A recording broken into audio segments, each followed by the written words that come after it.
मुजफ्फरपुर लोकसभा से प्रबल दावेदार माने जा रहे आशुतोष शाही का आज नामांकन रद्द कर दिया गया है। आइए जानते हैं कि नामांकन रद्द होने के बाद मीडिया से आज आपका नामांकन रद्द कर दिया गया है, इस पर आप क्या कहना चाहते हैं? कहीं विपक्ष की साजिश का यहाँ पे हुआ रही है या फिर आपकी तरफ से कोई गलती हुई है, इससे आप क्या कहना चाहते हैं?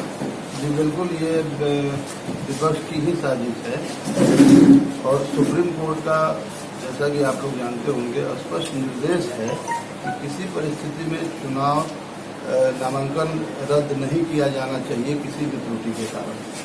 यहाँ कारण मुझे बताया गया कि सभी पन्नों पर मेरा हस्ताक्षर नहीं था, तो उसके लिए एक व्यवस्था है कि हमको सूचना दी जाती, नोटिस मिलता, मेल से, फैक्स से, मेरा नंबर है वहाँ, या पोस्ट से फोन किया जाता, उसके बाद उस त्रुटि को दूर करने का प्रावधान है। किसी तरह का कोई आपके पास आदेश नहीं आया था वहाँ से? कोई सूचना नहीं थी, किसी तरह से मैंने कोई सूचित नहीं किया था उन्हें, और ये निश्चित रूप से विरोधियों की साजिश है। हार के डर से उन लोगों ने मिलकर ये नामांकन कैंसिल करवाया है, लेकिन इससे हम हतोत्साह नहीं हैं। लोकतंत्र के साथ जो वो खिलवाड़ कर रहे हैं, लोकतंत्र की रक्षा के लिए जो हम लोगों की लड़ाई है, अब और मजबूती से इस लड़ाई को लड़ी जाएगी। इसलिए वो सावधान हो जाए, इस साजिश से न हम घबराने वाले हैं और न हमारे साथ, चूंकि ये जनता के साथ मजाक है।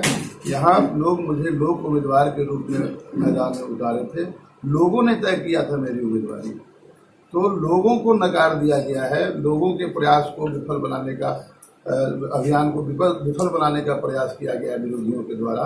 जनता उन्हें माफ नहीं करेगी। आगे की आपकी रणनीति क्या होगी इस चुनाव में?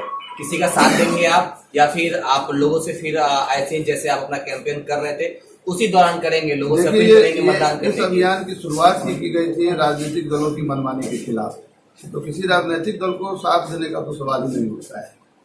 तो लोग, जो जनता है, आम जनता है, वो राजनीतिक दलों के, पार्टियों की मनमानी के खिलाफ उसे त्रस्त होकर अपनी उम्मीदवारी मेरे रूप में मैदान में उतारे थे। तो इन विरोधियों के द्वारा लोग के निर्णय को नकारने का ये असफल प्रयास किया गया है। कहीं आप भूमिहार जाति से आते हैं, तो कहीं न कहीं आपको लगता है क्या कि आपके साथ भूमिहार जाति होने के कारण आपके साथ साजिश किया गया है? चूंकि मुजफ्फरपुर के आप इस वक्त जो चुनाव होना था, एक प्रबल दावेदार आप देखे जा रहे थे, ऐसे में आने वाले समय में किस प्रकार की गतिविधि आपकी रहेगी, या फिर जनता से अभी इस वक्त की जो परिस्थिति बनी है, आप क्या कुछ अपील करना चाहिए? मेरी उम्मीदवारी को जनता ही तय किए थे, और जिन लोगों के समर्थन से मेरी उम्मीदवारी की गई थी, उन लोगों से राय विचार करके इस अभियान को, इस लड़ाई को और आगे बढ़ाया जाएगा। इस अभियान को खत्म नहीं किया जाएगा।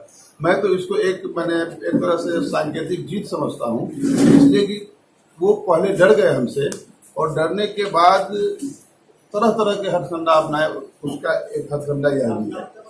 आपके समर्थकों में काफी आक्रोश दिख रहा है, सोशल मीडिया पर भी यह आक्रोश छाया हुआ है, हर तरफ दिख रहा है। क्या कुछ कहना चाहेंगे अपने समर्थकों को इस वक्त? मैं अपने सभी समर्थकों से एक विनम्र विनती, निवेदन करना चाहूँगा कि कोई भी आक्रोश में कोई गलत निर्णय न लें, किसी के प्रति गलत बयानबाजी न करें।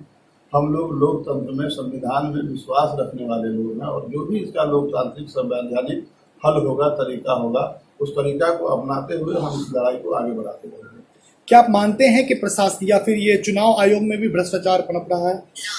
आज जो परिस्थिति बनी है उसके बाद, क्योंकि यह चुनाव आयोग के द्वारा ही आपका नामांकन जो है वो रद्द किया गया, कहीं ना कहीं आप इसे साजिश का भी नाम दे रहे हैं, क्या लगता है? क्या कुछ देखिए, हम लोगों की लड़ाई की शुरुआत ही हुई थी लोकतंत्र का जो अपहरण हो रहा है समाज से राजनीतिक दलों के द्वारा, तो उस लोकतंत्र की रक्षा के लिए हम लोग ये अभियान शुरू किए थे। निश्चित रूप से फिर लोकतंत्र पर यह कुठाराघात किया गया है, मर्यादाओं का ध्वज उड़ाते हुए। धन्यवाद।